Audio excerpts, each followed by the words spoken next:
اعوذ باللہ من الشیطان الرجیم بسم اللہ الرحمن الرحیم۔ گزرے جب 30 برس بعد رسول مختار، گردش چرخ پہ پھر وقت نے بدلی رفتار۔ پھر پلٹنے لگی دنیا سوئے ماضی ایک بار، یعنی پھر آنے لگا مطلع ہستی پہ غبار۔ اس کو فرزند رسول عربی نے دھویا، خون سے اپنے حسین ابن علی نے دھویا۔ کوئی بھی پیغام ہو، کوئی بھی بات ہو، اپنے موقف سے ہٹتی ہے تو ہٹتی چلی جاتی ہے، اور اس کی بہترین مثال خانہ کعبہ ہے کہ جس کو جناب ابراہیم نے بنایا، ان کا بنا کردہ کعبہ، اور وہاں جو لوگ رہتے تھے مکے میں وہ سب نسل ابراہیم سے تھے۔ کعبہ مکہ جو ہے وہ جناب ابراہیم نے بسایا تھا، کعبہ انہوں نے خالص اللہ کی عبادت کے لیے بنایا تھا، اور وہاں جتنے بھی لوگ رہتے تھے وہ سب نسل ابراہیم سے تھے۔ لیکن جب ہم دیکھتے ہیں کہ رسول اللہ صلی اللہ علیہ وسلم کا دور آتا ہے تو قرآن کریم جن کو کفار مکہ کہہ رہا ہے وہ وہی جناب ابراہیم کی نسل سے ہے۔ تو وقت بات ہٹی اور ہٹتی چلی گئی۔ وہ کعبہ جو جناب ابراہیم نے خالص اللہ کی عبادت کے لیے بنایا تھا، اس میں باقی بتوں کے ساتھ جناب ابراہیم اور جناب اسماعیل کے بت بھی رکھ دیے گئے۔ تو یہ پیغام میں اتنی تبدیلی آ گئی۔ دھیرے دھیرے چیزیں بگڑتی ہیں اور بگڑتی چلی جاتی ہیں کہ جب رسول اللہ انہی لوگوں کو جو ذریت ابراہیم سے ہیں، جب اللہ کا پیغام یاد دلا رہے ہیں تو وہ لوگ ان کو دیوانہ کہہ رہے ہیں اور ان کے لیے طرح طرح کی مشکلیں پیدا کر رہے ہیں۔ اور اس کے بعد رسول اللہ کی حیات طیبہ کا دور ہے، لوگ اسلام لاتے ہیں، ان کی سمجھ میں پیغام آتا ہے، قرآن کو سمجھتے ہیں۔ یقیناً قرآن میں باطل کی آمیزش کی قیامت تک کوئی گنجائش نہیں ہے، لیکن جو سماجی نظام ہے، جو سماجی نظام رسول اللہ صلی اللہ علیہ وسلم نے بتایا، جو سماجی ذمہ داریوں کا جو احساس کرایا، تو یہ جو آپ کا پیغام ہے یہ آپ کی اس جہان سے رخصت ہو جانے کے بعد پھر اس میں گڑبڑیاں پیدا ہونے لگتی ہیں۔ پھر وہی اسلام ہے کہ جو سیاست دانوں کے قبضے میں ہے۔ اب یہ مشکل دور ہے کہ سیاست کے مکر و فریب کہیں شریعتی محمدی کا حصہ نہ بن جائیں، اور اسی لیے امام حسین علیہ السلام شریعت محمدی، اسلام کا پیغام، قرآن کا پیغام اور سیاستدانوں کے مکر و فریب، حکومت کو اپنانے اور اپنے قبضے میں رکھنے کے ہتھ کنڈوں کے درمیان ایک واضح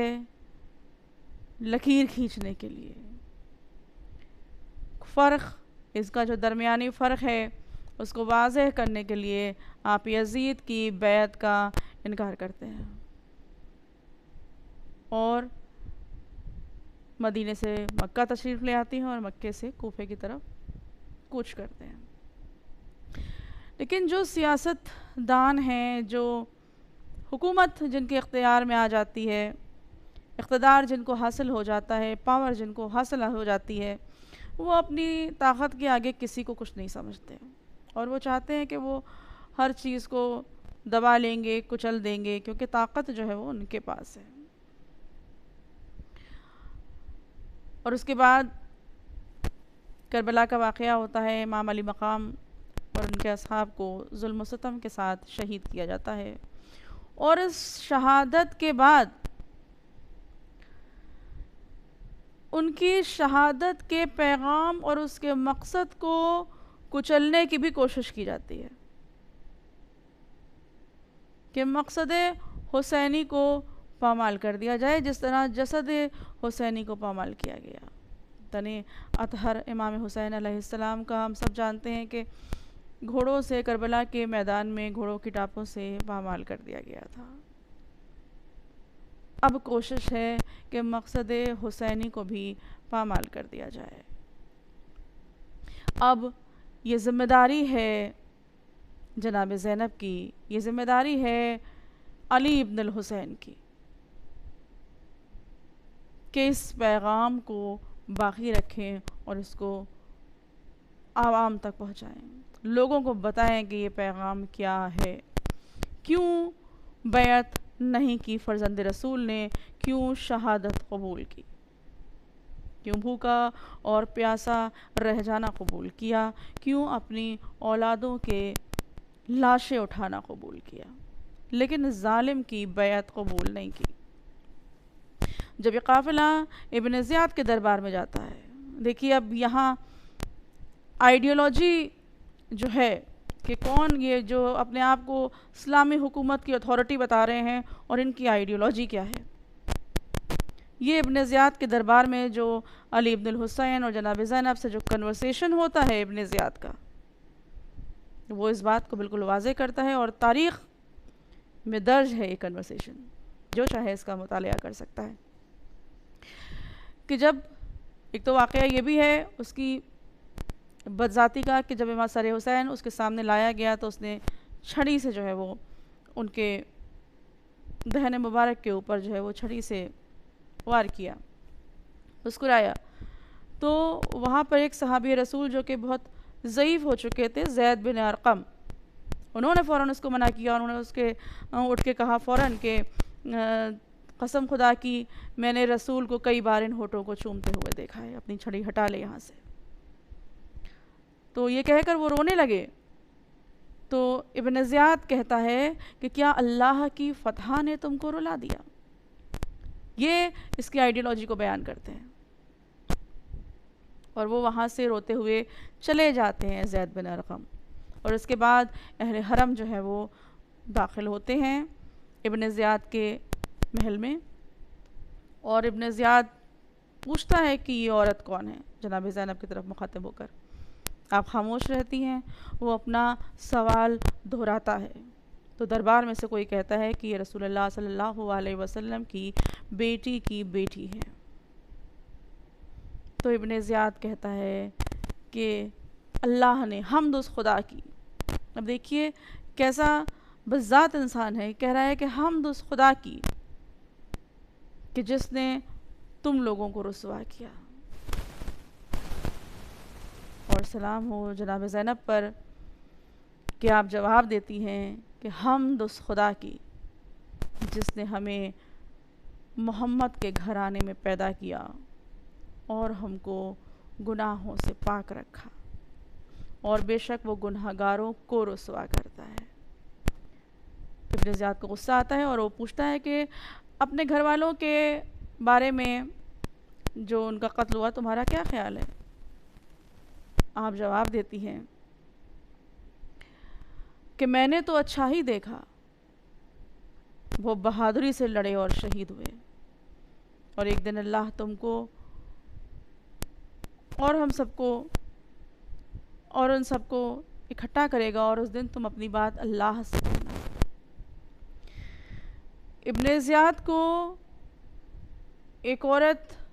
وہ بھی اتنے صدمے اٹھائے ہوئے، اتنی مشکلیں سہے ہوئے، اتنی پریشانیوں سے گزرنے کے بعد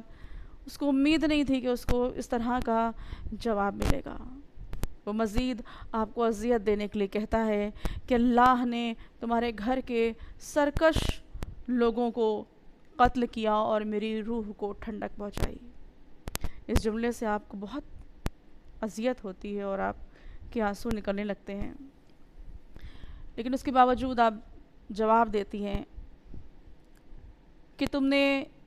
میرے گھر کے بڑوں کو قتل کر دیا، ہمارے بچوں کو قتل کر دیا، اور تم نے اس سے اپنا کلیجہ ٹھنڈا کیا۔ یعنی بار بار ابن زیاد اس بات پر زور دے رہا ہے کہ جو کچھ ہوا وہ اللہ نے کیا، اور جناب زینب بار بار اس بات کو پوائنٹ آؤٹ کر رہی ہیں کہ نہیں، یہ سب کچھ تمہارے ظلم کا نتیجہ ہے، اور میرے بھائی نے قتل ہونا پسند کیا، شہید ہونا گوارا کیا، لیکن تمہاری بیعت تمہارے ظلم کے بنا پر گوارا نہیں کی۔ اور ابن زیاد کو اب اتنا غصہ آتا ہے کہ وہ یہ کہتا ہے کہ یہ قافیہ باز ہے یہ عورت، اور اس کا باپ بھی قافیہ باز تھا۔ یہ مزید یہ یہاں کے اوپر غور کرنے کی ضرورت ہے کہ اس کو احساس ہو رہا ہے لہجے علی کا، یعنی ورڈز کی چوائس، جواب دینے کا انداز اور سینٹنس کا جو کنسٹرکشن ہے وہ بتا رہا ہے کہ کون جواب دے رہا ہے۔ علی کی یاد آ گئی سب کو جناب زینب کا کلام سن کر، علی ابن ابی طالب یاد آ گئے۔ بہت غصہ بڑھتا ہے ابن زیاد کا، تو ایک اس کے دربار کا ایک شخص ہے، وہ کہتا ہے ابن زیاد سے کہ یہ عورت ہے امیر، اس کی بات پہ دھیان نہ دو، عورتوں کو بات کرنے کی تمیز نہیں ہوتی۔ تو یہ میجورٹی کی تھنکنگ ہے عورتوں کے بارے میں، لیکن اس کے برعکس جناب زینب کا اس طرح ابن زیاد کو جواب دینا، اس کے منصوبوں پر پانی پھیر دینا، اس بات کو ظاہر کرتا ہے کہ حضرت علی علیہ السلام نے اپنی بیٹیوں کی تربیت کیسے کی۔ جناب فاطمہ زہرا نے اور رسول کے گھر میں بیٹیوں کا مقام، ان کی تربیت کا انداز کیا تھا۔ ترجمان سیرت آل با زینب ہوئیں، ناصر پیغام شاہ کربلا زینب ہوئیں، رہنمائے اہل تسلیم و رضا شبیر تھے، خون کے دریا میں بے شک ناخدا شبیر تھے، آگ کے دریا میں لیکن ناخدا زینب ہوئیں۔